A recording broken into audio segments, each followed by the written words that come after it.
Señoritas, señores, muy buenas tardes. Desde Arequipa, Perú, hoy sábado 15 de agosto 2020, Guillermo Sosa Calderón, para iniciar nuevamente por gestión del Centro Federado de Derecho de la Universidad Andina Néstor Cáceres Velázquez, una nueva sesión en nuestro ciclo de Derecho Penal.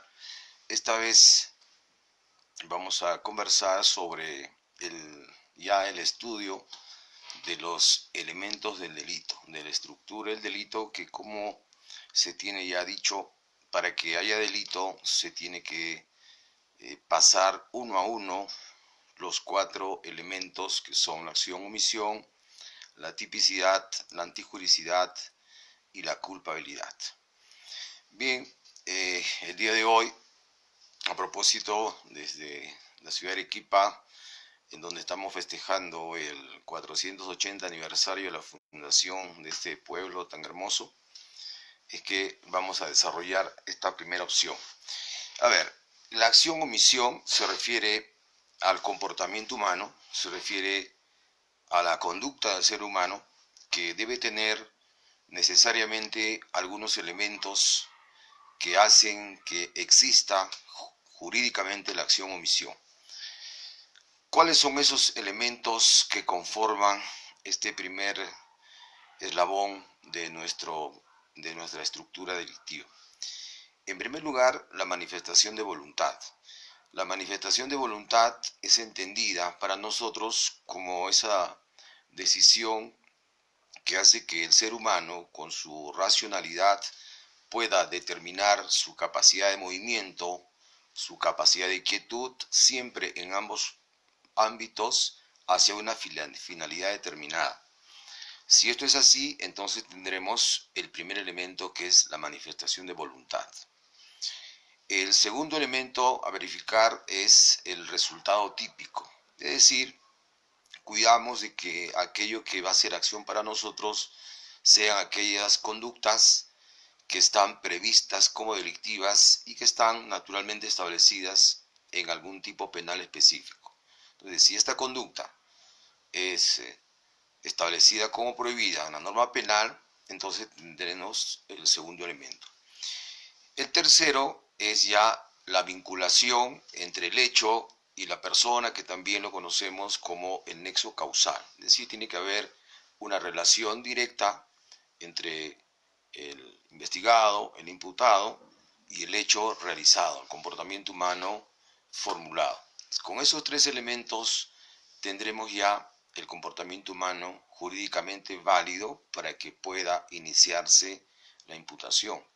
Sin embargo, también tenemos que verificar que no haya ninguna causa de la no acción, es decir, ningún elemento que comprometa, que afecte o que elimine este primer elemento del delito.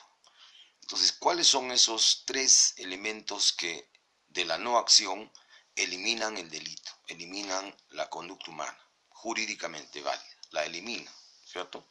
Entonces, eso van a ser primero los estados de inconsciencia. Los estados de inconsciencia se refieren a aquellas situaciones en las que el ser humano, precisamente por carecer de manifestación de voluntad, no puede reputarse un comportamiento humano válido para que pueda responder a una imputación. ¿Cuáles son estos estados de inconsciencia? El sonambulismo, el hipnotismo, generalmente, que son dos de las situaciones en donde claramente observamos que al no haber manifestación de voluntad, no puede haber ningún tipo de responsabilidad, es decir, ni siquiera podríamos iniciar este primer elemento del delito. Entonces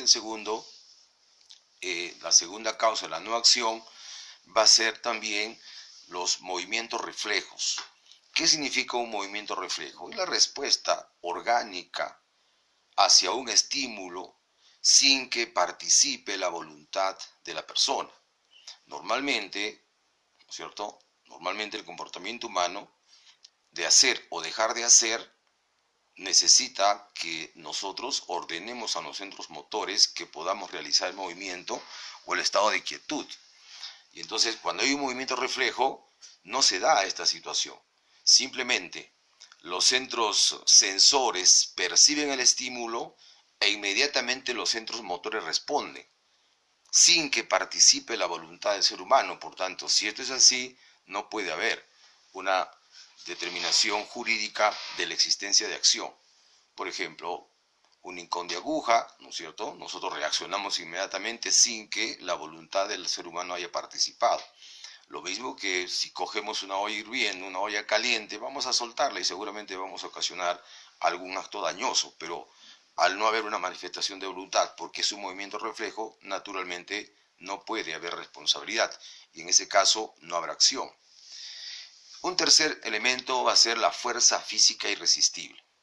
La fuerza física irresistible significa que el ser humano va a soportar una fuerza que proviene de la naturaleza o de otro ser humano, que sin poder repelerlo, hace que nosotros podamos ejecutar un acto que no va a ser reputado como acción.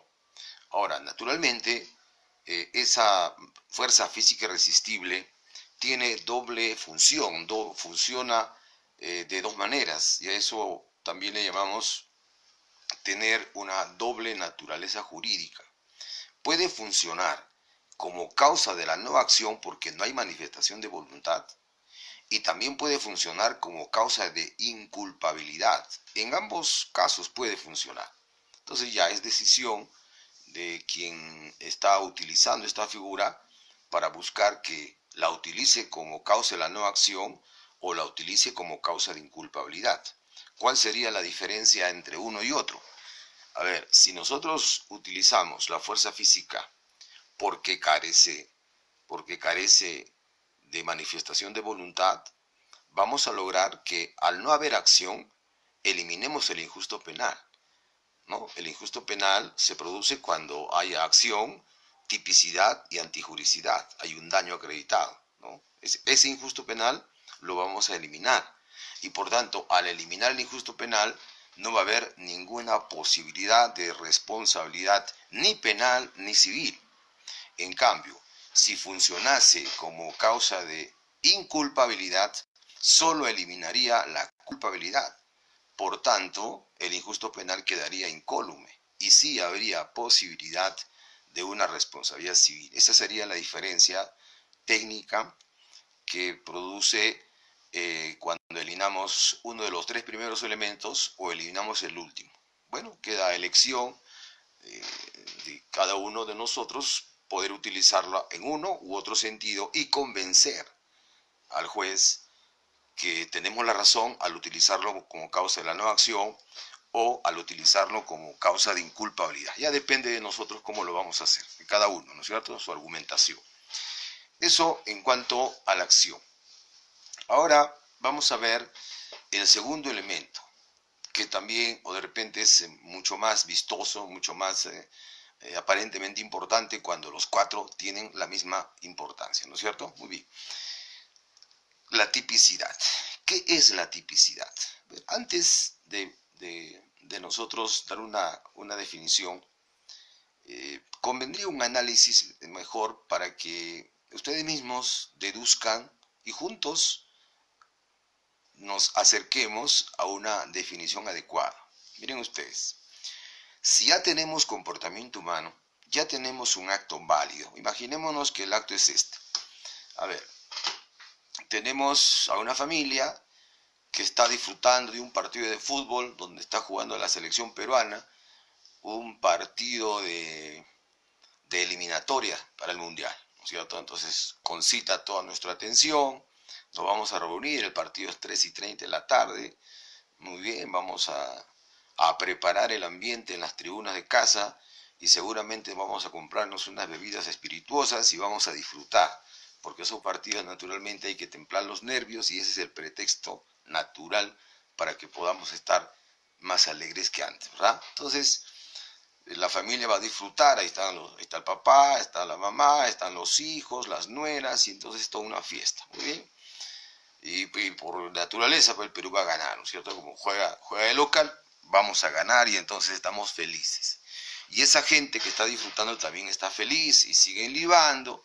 Ya son las 9, 10 de la noche, la gente ya está en el tercer nivel de la tabla de alcoholemia, de la alegría, vamos a pasar ya a la tristeza, al enfado, llegamos al cuarto nivel y seguramente ya las cosas se pusieron nubladas para algunos y es hora de retirarse. Muy bien, se va la familia, los hijos que viven fuera y solamente queda papá, mamá, un hijo que vive con su esposa en la casa y ya está. Muy bien, el hijo 11 de la noche se queda dormido en el sofá, de ahí lo dejan descansando porque es mejor dejarlo ahí. La nuera sube a su dormitorio a descansar. 3 de la mañana se despierta el hombre, no se ubica, todavía el licor está presente ahí, va a subir a su dormitorio y encuentra una escena dramática. ¿Qué pasó? Su papá está acostado con la mujer, con la nuera. Lo sorprende, infragante, se produce una situación allí y con lo primero que tiene, un arma contundente, muere el papá. Ya, esos son los hechos. Ese es el comportamiento humano. Entonces vamos a ver, ¿se dan los tres elementos o no? Muy bien, hay manifestación de voluntad, hay resultado típico y hay un nexo causal que están determinados, están exactos. Y ahora verificaremos si hay alguna causa de la no acción. ¿Hay un estado de inconsciencia? No. ¿Hay movimientos reflejos? Tampoco. Fuerza física menos. Por tanto, está completa la acción-omisión. En este caso, hay una acción, un comportamiento de hacer. Muy bien. ¿Qué hacemos con esa información? ¿Para qué nos sirve esa información que acabamos de detallar? ¿No es cierto? Entonces, lo que vamos a hacer es utilizar sistemáticamente esa información para ir a nuestro código penal y buscar qué delito es el que vamos a imputar a la persona que resulta autor. Entonces, ¿cómo hacemos ese análisis? Por supuesto que el derecho penal, como es sistemático, nos va a dar algunas orientaciones de este sentido. Nos va a decir, a ver, la tipicidad tiene elementos objetivos y elementos subjetivos. Los elementos subjetivos son el sujeto activo, sujeto pasivo, tiempo, lugar, modo y cualquier otro elemento que podamos apreciar con los sentidos. Todos esos son elementos objetivos. Elementos subjetivos, el dolo y la culpa. Muy bien. Entonces, cuando vamos a analizar esa conducta, vamos a hacerlo con empleo de estos elementos objetivos y subjetivos. Entonces, primer elemento dijimos, objetivo va a ser el sujeto activo. El sujeto activo llamamos a quien tiene la condición de autor o partícipe del hecho punible, ¿cierto? El sujeto pasivo es quien recibe la lesión del bien jurídico. Y no necesariamente el sujeto pasivo es sinónimo de agraviado. A veces parece que fuese así, pero cuando hacemos un análisis más profundo, nos damos cuenta que no es así, que no necesariamente son sinónimos. Miren qué puede pasar. En un homicidio, ¿quién sería el sujeto pasivo? El titular del bien jurídico, vida, que es la persona que fallece, ¿cierto? ¿Y a quién llamamos sujeto pasivo, perdón, a quién llamamos agraviado? Agraviado llamamos a la persona que sufre las consecuencias de ese bien jurídico dañado. Entonces aquí el muerto es el sujeto pasivo y el agraviado, quien sufre las consecuencias de esa desaparición de la vida, van a ser sus representantes legales. Ven ustedes, no es la misma persona, no coincide. En otros casos puede coincidir, pero habiendo ya por lo menos o mínimo un caso donde no coincida, entonces ya no podemos hablar que son sinónimos, ¿no? Y el agraviado, cuando es distinto al sujeto pasivo, no hay ningún problema, tiene su lugar como sujeto procesal, tiene su lugar y se puede constituir en actor civil y no va a tener ningún problema.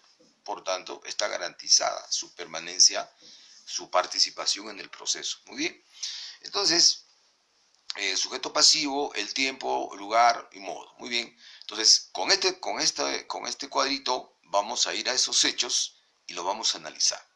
Entonces, vamos a ver. Sujeto activo. ¿Quién fue? identificamos a la persona, tiene parentesco con el muerto, es su padre. Sujeto pasivo, identificamos al muerto y sabemos que hay una relación consanguínea con el autor. Entonces ya tenemos información valiosa. Tiempo, ¿a qué hora fue? 3 de la mañana. Lugar, ¿dónde ocurrió? En el hogar familiar, calle Arica, 304, segundo piso, la escena del delito. Muy bien. Modo, ¿cómo fue? Con arma blanca, arma punzocortante, arma de fuego, arma contundente. ¿Cómo fue? Fue con arma contundente, como hemos descrito. Ya está. Entonces, ahora veamos los elementos subjetivos. ¿Fue un acto doloso o culposo? Como ya sabemos qué es el dolo y qué es la culpa, y después lo vamos a recordar naturalmente, podemos afirmar que este caso no fue negligencia, no fue imprudencia, por tanto es un acto doloso. Muy bien.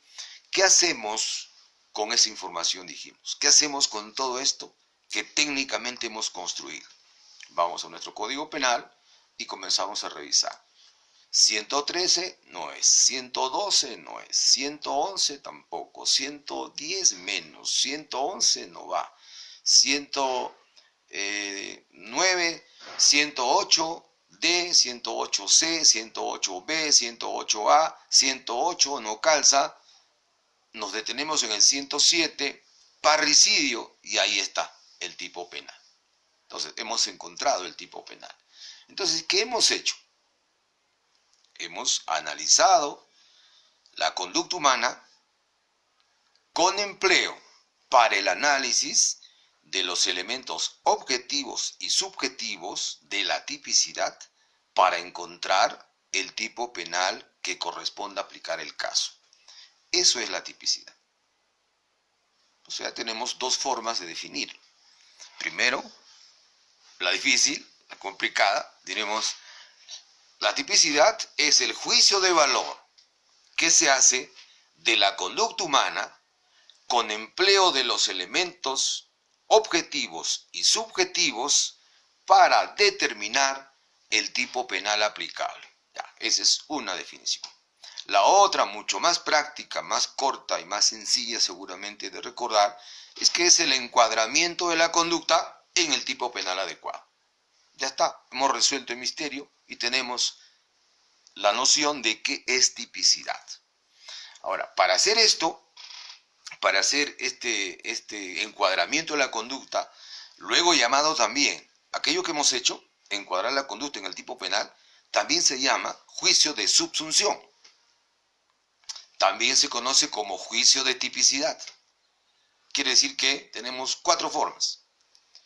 Tipicidad, juicio de tipicidad, juicio de subsunción.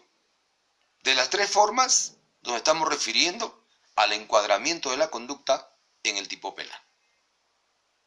Entonces, cuando uno ve, por ejemplo, en una acusación fiscal, hay un punto que dice subsunción de la conducta. ¿Qué nos están diciendo? Juicio de tipicidad. Ahí el fiscal va a describir cómo es que la conducta se encuadra en el artículo 107. Y lo que estamos haciendo es la tipicidad. Pero repito, para hacer esto tenemos que conocer qué es el tipo penal. Todo lo que corresponde al tipo penal, ese es el trabajo técnico del abogado. ¿Cómo podríamos hacer un encuadramiento si no sabemos, no hemos estudiado el tipo penal o no lo entendemos? Necesariamente tenemos que hacer eso, porque ¿cuál es la diferencia entre aquel que en su casa lee un código y aquel que en la Facultad de Derecho estudia el código, estudia la norma? La diferencia es esta. La técnica que utilizamos para poder construir esa definición de un elemento del delito y poder llevar a cabo técnicamente un encuadramiento que luego no vaya a sufrir problemas a la hora de la imputación. Y de hecho, ¿no es cierto?, este juicio de tipicidad sirve pues para que el fiscal pueda empezar una investigación preparatoria. Porque cuando llegamos a la investigación preparatoria en el ámbito procesal, allí el fiscal está obligado por la ley a determinar la imputación específica en contra del investigado. Es decir, ahí le vamos a tener que decir que se le abre investigación por un delito contra la vida, el cuerpo y la salud, delito de homicidio en la modalidad contenida en el artículo 107. Tenemos que hacer esa precisión. Y para hacer esa precisión, tenemos que haber hecho este juicio de subsunción. Tenemos que haber hecho un encuadramiento correcto de la conducta para que el imputado pueda defenderse frente a esa conducta que le estamos imputando.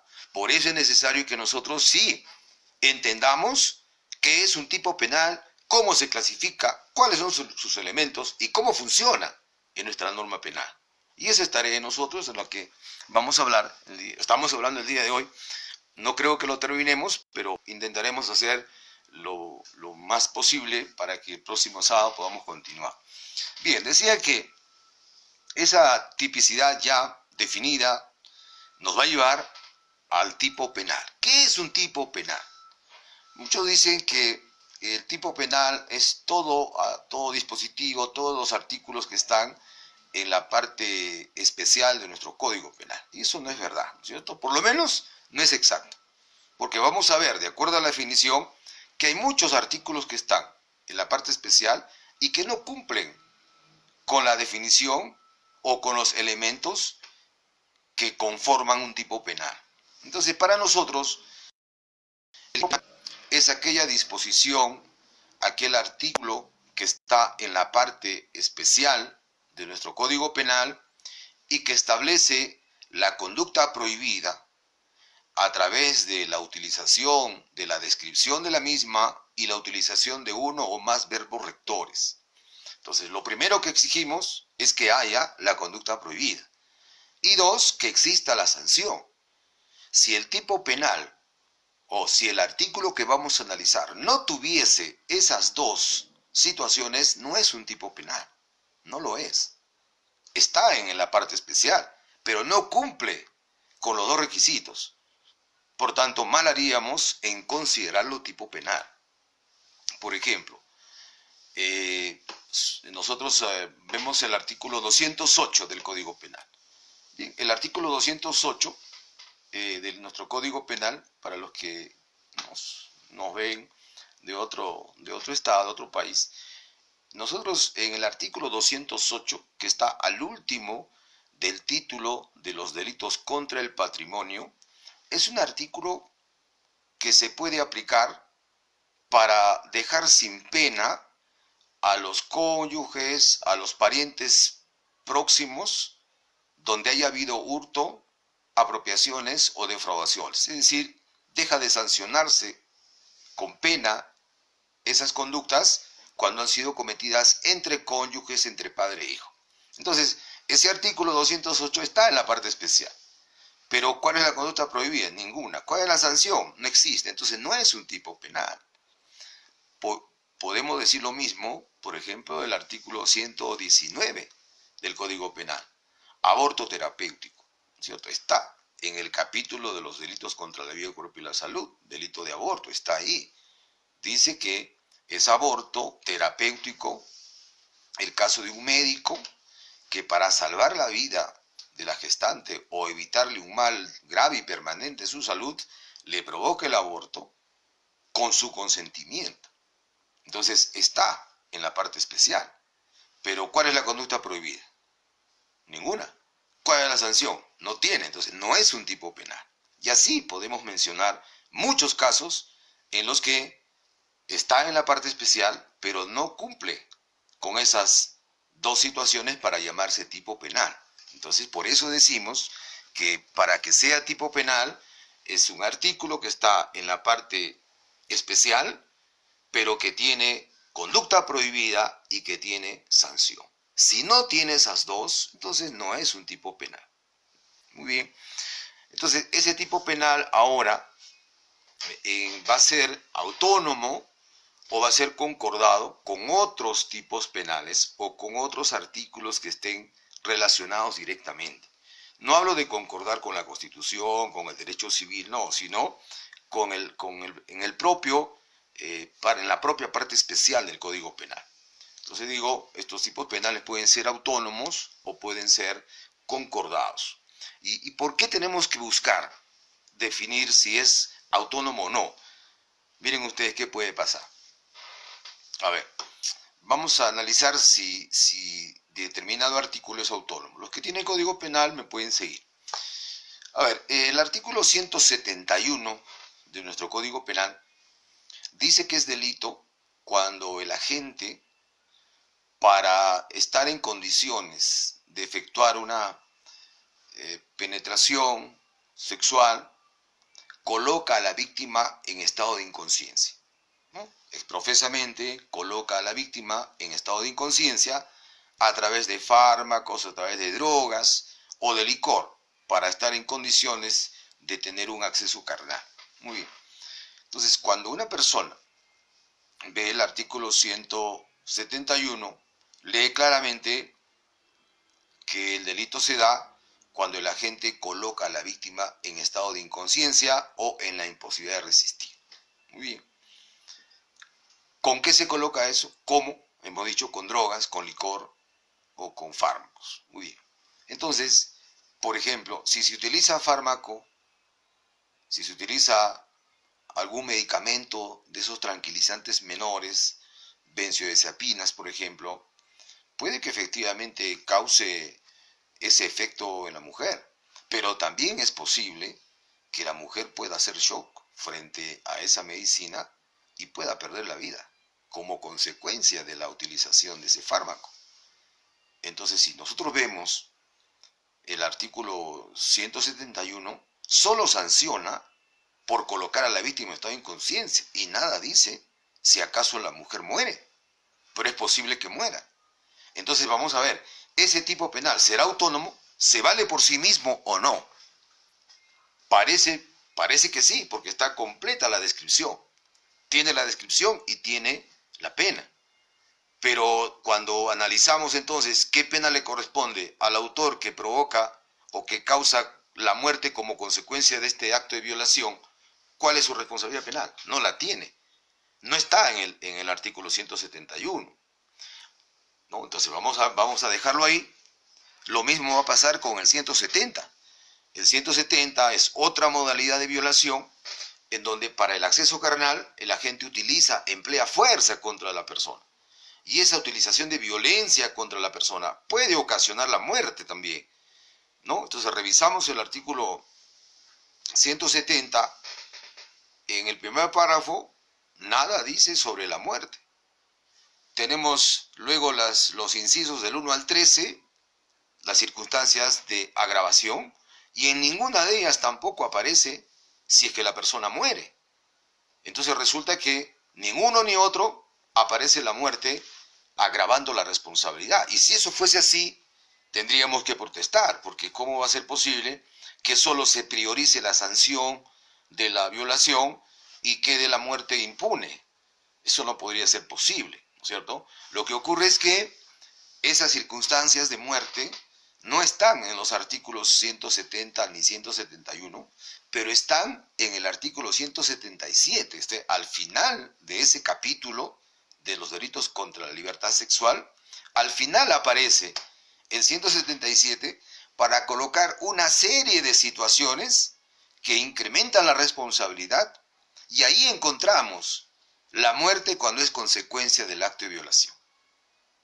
Y ahí dice, si la víctima muere a consecuencia de la violación prevista en los artículos 170, 171, 72, 73, la pena será cadena perpetua. Ya está. Entonces, ahí está el agravante. Quiere decir que no son tipos penales autónomos. Necesitan de este 177 con los cuales tienen relación directa. Entonces, esa concordancia que vamos a hacer, además de determinar el incremento de la pena, va a servirnos para incrementar el bien jurídico.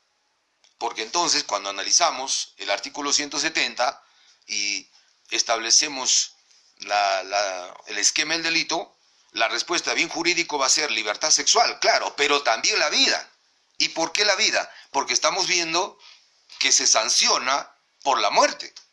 Y también la integridad física, porque se sanciona si acaso se causan lesiones graves. Entonces, para eso nos sirve este tipo de concordancias. Si no la hacemos, entonces no vamos a poder establecer técnicamente cuáles son los bienes jurídicos y no vamos a saber si el tipo penal es común o es especial. ¿Cómo lo vamos a saber si no hacemos este análisis?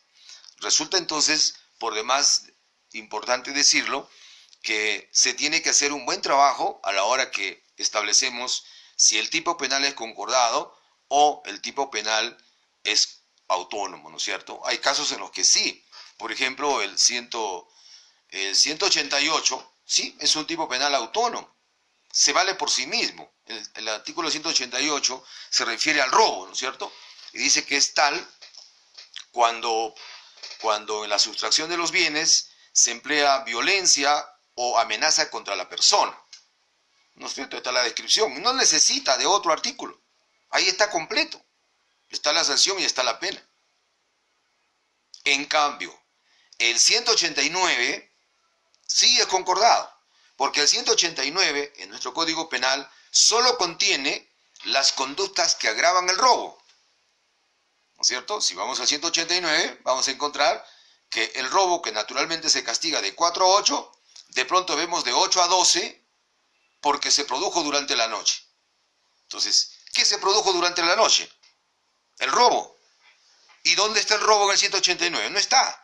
Está en el 188. Por eso es que cuando se hace una imputación para el robo agravado, lo que va a hacerse es lo siguiente. Va a decir, señor, se le encuentra, se le está investigando a usted por el delito de robo agravado previsto en el artículo 188, concordado con el 189, inciso 1 del primer párrafo, en el extremo noche, ya está. Entonces la imputación es específica. ¿Y cómo hemos llegado a ella? A través de esta concordancia. Igual vamos a tipificar en el caso de la violación. Cuando vamos a sancionarlo por la muerte como consecuencia de la violación, vamos a decir, señor, se le va a investigar o se le va a sancionar por delito de violación agravada, previsto en el artículo 170, concordado con el 177, inciso 3, en el extremo de muerte. Listo. Entonces está completo, porque hemos hecho el análisis sabiendo que son tipos penales concordados. Entonces, para hacer eso, para saber si es concordado o es autónomo, ¿qué tenemos que hacer? O sea, no vamos a ver el árbol, tenemos que ver el bosque. Es decir, tenemos que leer rápidamente todos los artículos que estén en el capítulo que estamos estudiando. Si estamos estudiando el delito de violación, tenemos que leer rápidamente del 170 hasta el 177 para encontrar si existe relación o no. Porque si solo nos dedicamos a ver el artículo 170, no vamos a encontrar respuesta. Y eso es lo que le decimos a los jóvenes cuando estamos frente a ellos, física o virtualmente, para decir lo que tienen que hacer. Y a veces obedecen, muchachos, y a veces son tercos, pues no quieren hacerlo porque o no lo entienden o simplemente no admiten pues que una persona los puede orientar, ¿no? Pero sí, la naturaleza humana es así. Bueno, entonces una vez que hemos determinado si es autónomo o es concordado, podemos hacer este trabajo técnico. Ahora vamos a ver los elementos del tipo penal. Así como la tipicidad tiene elementos objetivos y subjetivos, también el tipo penal tiene los suyos. El tipo penal tiene elementos descriptivos o tiene elementos normativos. Entonces, si tiene elementos descriptivos, le llamaremos un tipo penal descriptivo. Si tiene elementos normativos, le llamaremos un tipo penal normativo. ¿A qué se refiere el uno u otro? Se refieren ambos a la interpretación de los alcances de la prohibición, al entendimiento de los alcances de la prohibición. Quiere decir entonces que si nosotros leemos el artículo, el tipo penal, y de la lectura es suficiente para poder aplicarlo, entonces es un tipo penal descriptivo. La descripción de la conducta clara y precisa es suficiente para entender los alcances en su aplicación. Pero hay casos en los que la sola lectura no es suficiente para poder entender los alcances de la prohibición. Entonces, ¿qué necesitamos? para entender. Ayuda o de otras leyes, o de la doctrina, o de la propia jurisprudencia, para entender realmente a qué se refiere la prohibición. Entonces analizamos el tipo penal, y entonces si es descriptivo, no vamos a tener pues ningún inconveniente, ¿no es cierto? Pero si es normativo, lo vamos a tener, y va tal vez a producirse un debate. Porque claro, imagínese usted, si para entender el tipo penal hemos tenido que ir a la doctrina es variada. Algunos apuntan hacia una dirección, otros hacia otra. Entonces vamos a tener un conflicto para determinar cuál es el verdadero alcance o significado de la prohibición. Entonces vamos a analizar, a ver con ustedes, 3 casos y vamos a ver si el tipo penal es descriptivo o es normativo. A ver, el primer caso podría ser el artículo 296, ¿no? 296 que es el primer delito contra el tráfico ilícito de drogas. Ahí nos dice que es delito la promoción, favorecimiento o facilitación del tráfico ilícito de drogas tóxicas, estupefacientes y psicotrópicos. Ya está, esa es la prohibición. Entonces vamos a analizar. ¿Está claro? ¿Es suficiente esa redacción, esa descripción de la conducta para poder aplicarla? Repito, es delito la promoción, el favorecimiento, la facilitación del consumo de droga tóxica, estupefacientes y psicotrópicos. Esa es la prohibición. ¿Está clara? Para muchos sí, está clara, no hay ningún problema. Entonces será un tipo penal descriptivo y no tendremos ninguna complicación. Otro artículo, artículo 185, nuestro Código Penal. Artículo 185, hurto simple.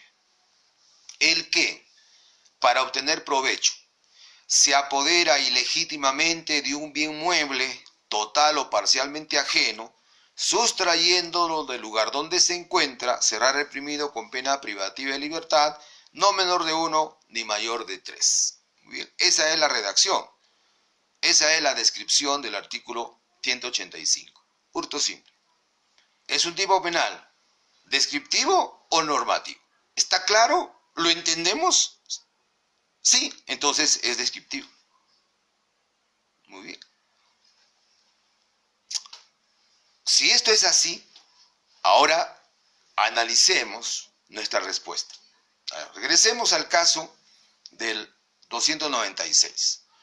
Dijimos que era delito cuando se promueve, se favorece o se facilita el consumo ilegal de drogas tóxicas, estupefacientes y psicotrópicos, y hemos iniciado diciendo que era un tipo penal descriptivo porque resulta claro. Entonces digo yo, si está tan claro,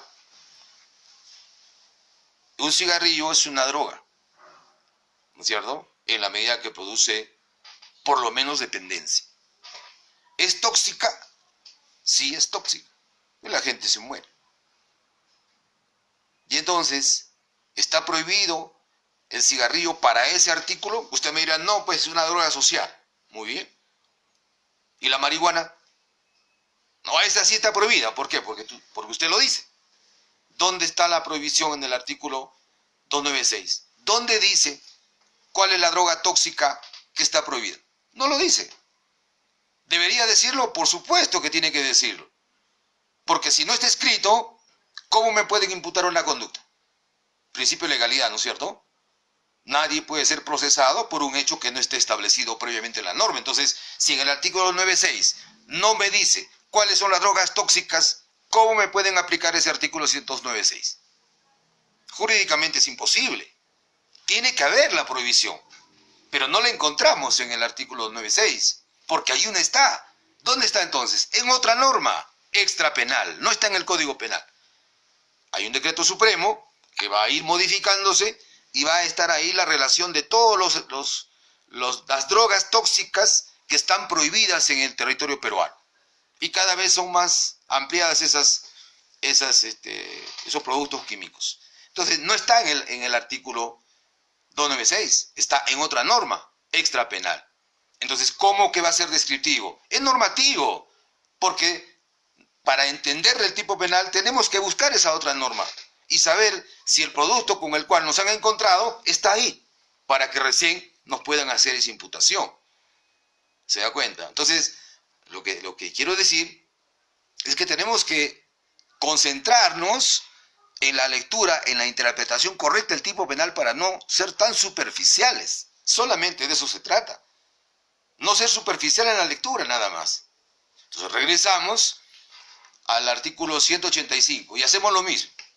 Entonces, repito, ¿no? Para los que no tienen su código, los señores que nos están viendo de otros países, el artículo 185, nuestro Código Penal en el Perú, dice lo siguiente. El que, para obtener provecho, se apodera ilegítimamente de un bien mueble, total o parcialmente ajeno, sustrayéndolo del lugar donde se encuentra, será reprimido con pena privativa de libertad, no menor de 1 ni mayor de 3 años. Muy bien, hemos leído y dijimos que parecía que era un tipo penal descriptivo porque estaba claro. Debía tratarse de un apoderamiento de un bien ajeno para que haya delito de hurto. Muy bien. Entonces digo yo, a ver, para que haya delito de hurto, nosotros analizamos el tipo penal y establecemos cuáles son sus elementos constitutivos, ¿no es cierto? ¿Cuáles son los requisitos que deben cumplirse para que haya hurto? Entonces, de esa redacción que hemos hecho hace minuto, vamos a extraer los elementos constitutivos. ¿Cuáles son? Primero, la obtención de provecho, o simplemente el provecho. Primer elemento. Segundo, el apoderamiento ilegítimo. Tercero, que sea un bien mueble. Cuarto, que ese bien mueble sea total o parcialmente ajeno. Quinto, que haya sustracción. Sexto, que tenga valor económico. Y séptimo, de la concordancia con el artículo 444, traemos la cuantía. Es decir, ese bien, materia de sustracción, debe tener un valor superior a una remuneración mínima vital. Superior a 930 soles para que haya hurto. Muy bien, ya tenemos los 7 elementos constitutivos. Entonces, como está claro, pregunto, ¿obtener provecho qué es? Allá me dice, ¿no? Obtener provecho es cuando lo vendes, ¿no? Lo vendes y entonces hay animus lucrandi, dice, ¿no es cierto? Te has enriquecido, has incrementado tu patrimonio con la venta de un bien. Entonces, obtener provecho significa obtener patrimonio, ¿no es cierto? Venderlo. Muy bien, entonces como esa es la finalidad, ese es el significado de provecho, entonces como ya he sido descubierto, ¿no? Ya saben que Guillermo Sosa es el autor de la sustracción, entonces yo me voy a un puente muy alto en Arequipa, al puente Chilina, y me voy con mi cámara fotográfica, filmadora, mejor dicho, para que me vean lanzando el televisor que he sustraído al río, y se ha destruido. Entonces, ¿he obtenido provecho? No. Por tanto, no hay delito, pues. ¿Se da cuenta? ¿Por qué? Porque usted me ha dicho que el provecho es obtener un incremento en mi patrimonio.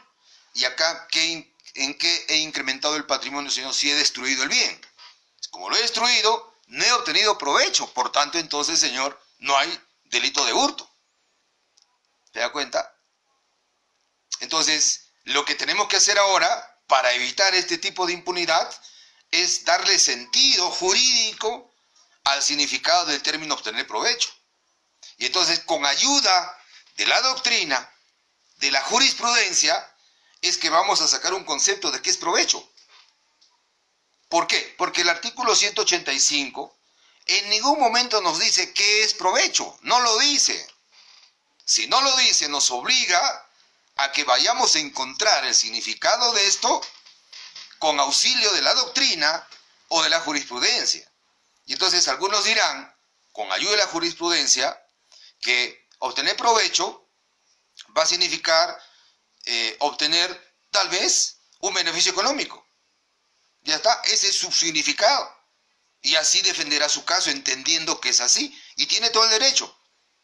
Porque el artículo 185 no define. Si no define, yo lo voy a hacer. de acuerdo a mi conveniencia, ¿no es cierto? De acuerdo al rol en el que estoy en el proceso penal. Si soy defensor y mi patrocinado ha destruido el bien, entonces lo que tengo que hacer es, señor, decir, no hay provecho porque no ha habido incremento en patrimonio y este es un delito de daños. No es un delito no es un delito de sustracción, es un delito de daños para buscar que me apliquen el artículo 205 y no el 185, ¿cierto? Y otros dirán, un momentito, señor, el fiscal te dirá, no, no es así. El daño no es que usted obtenga dinero. El provecho significa hacer lo que usted quiera con el bien. Eso es lo que nos interesa. Entonces, por provecho vamos a entender que la gente haga su voluntad con el bien. Si quiere destruirlo, quiere venderlo, donarlo, regalarlo, ese es su problema. Y no nos interesa qué es lo que hace, simplemente que se haga lo que él desea. Entonces, esa es la obtención de provecho, un provecho no material, un provecho inmaterial, eso es lo que nos interesa. Y nos apoyamos de la jurisprudencia y nos apoyamos de la doctrina para darle sentido a lo que nos está pidiendo el artículo 185. Y así podríamos seguir discutiendo con los otros 6 elementos constitutivos del 185. Como no están definidos, repito, como no están definidos, nosotros vamos a encontrarle el sentido con auxilio de la doctrina y la jurisprudencia. Entonces, ¿cómo va a ser un tipo penal descriptivo? ¿Cómo? Es normativo. Y así por el estilo vamos a encontrar muchos tipos penales que aparentemente son descriptivos, pero cuando ya vamos al fondo del tema, naturalmente no lo son, sino que constituyen elementos normativos. Y eso es lo que va a generar el debate, y eso es lo que va a generar que el abogado pueda triunfar, ¿no? Incluso en algo tan sencillo, por ejemplo, como es la cuantía, ¿no?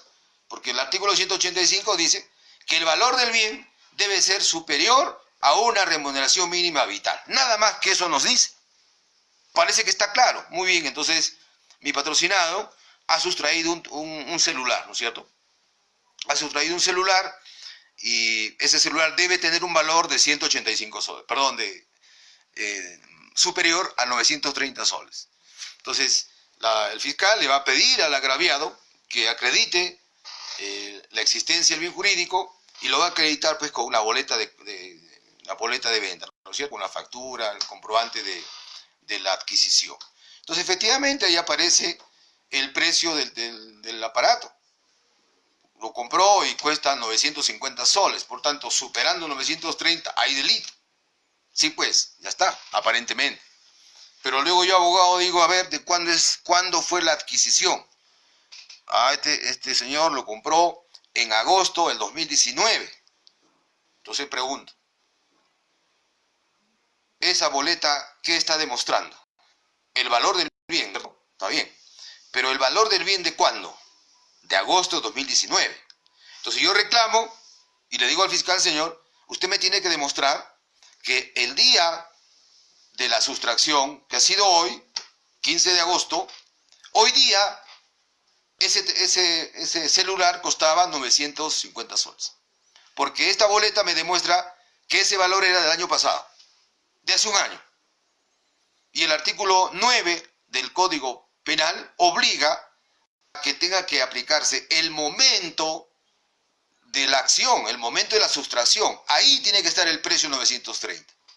Y la boleta no sirve para eso, ¿no es cierto? Entonces tiene que hacerse una pericia, seguramente contable, para primero establecer ese celular, de acuerdo a la marca, de acuerdo al modelo, ¿cuánto cuesta hoy?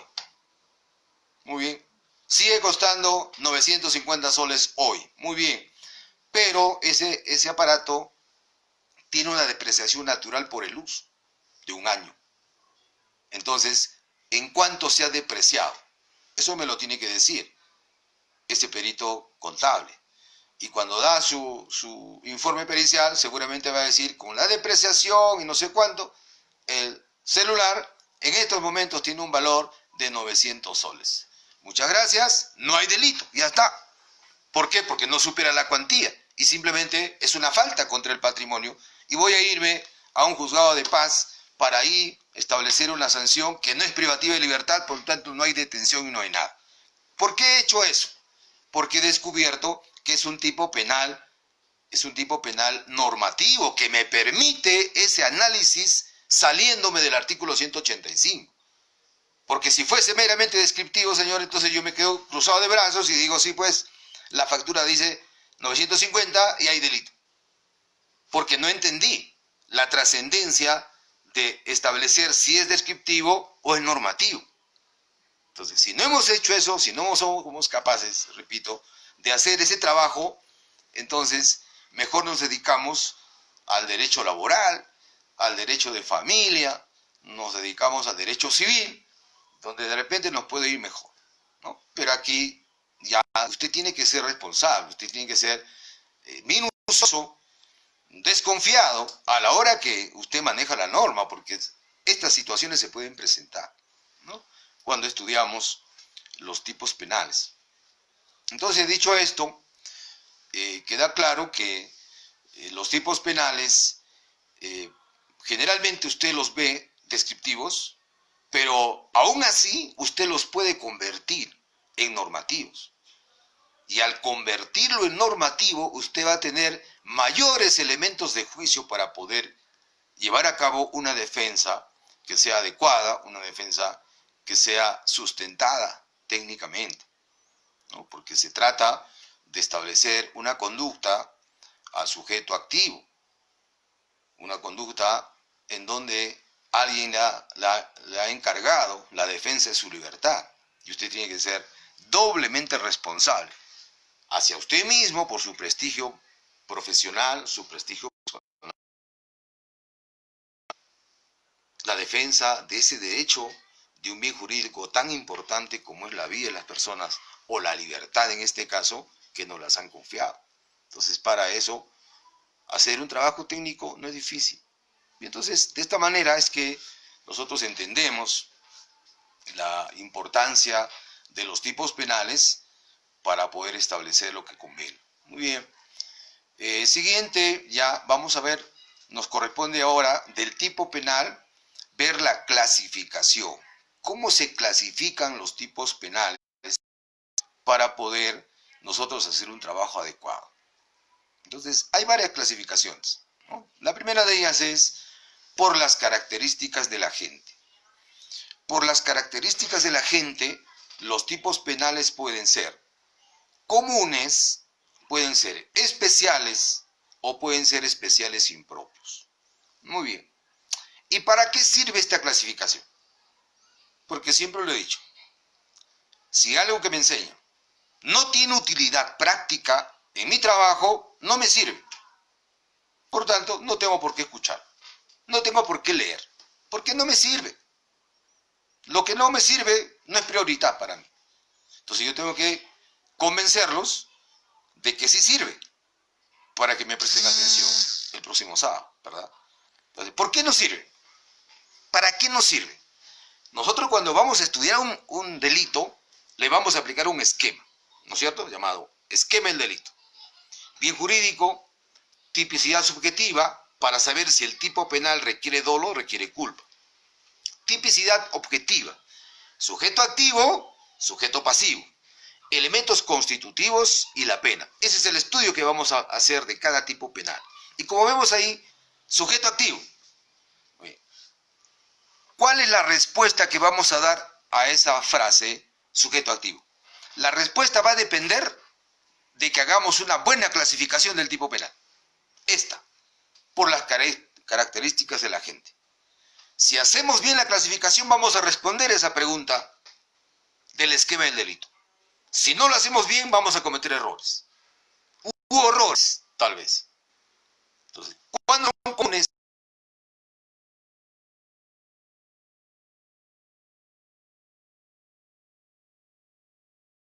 De nuevo, muchas gracias, señoritas, señores. Hoy estamos de fiesta dentro de las circunstancias de pandemia. Anoche cada hogar seguro ha disfrutado de sus propias vísperas. Han generado algún sentimiento, seguramente a las 12 de la noche cantaron el himno Arequipa, a voz en cuello en su domicilio nada más, ¿no? Muy bien, esa es la forma en que celebramos. Y hoy estamos de fiesta en Arequipa por el 480 aniversario de la ciudad. Muy bien, muchas gracias nuevamente al Centro Federado de Derecho de la Universidad Andina Néstor Cáceres Velázquez, Medina y a César Vera, que son quienes siempre están detrás de esta gestión. Lo mismo, mis saludos cordiales a todos las señoritas y señores que a través de la transmisión me han estado haciendo llegar su mensaje de saludo, tanto de Arequipa como de otras ciudades del país e incluso también del extranjero. A todos ustedes el mismo aprecio, muchas gracias y los espero el próximo sábado, como hoy, 6 de la tarde. Que les vaya bien. Guillermo Sosa se despide de ustedes.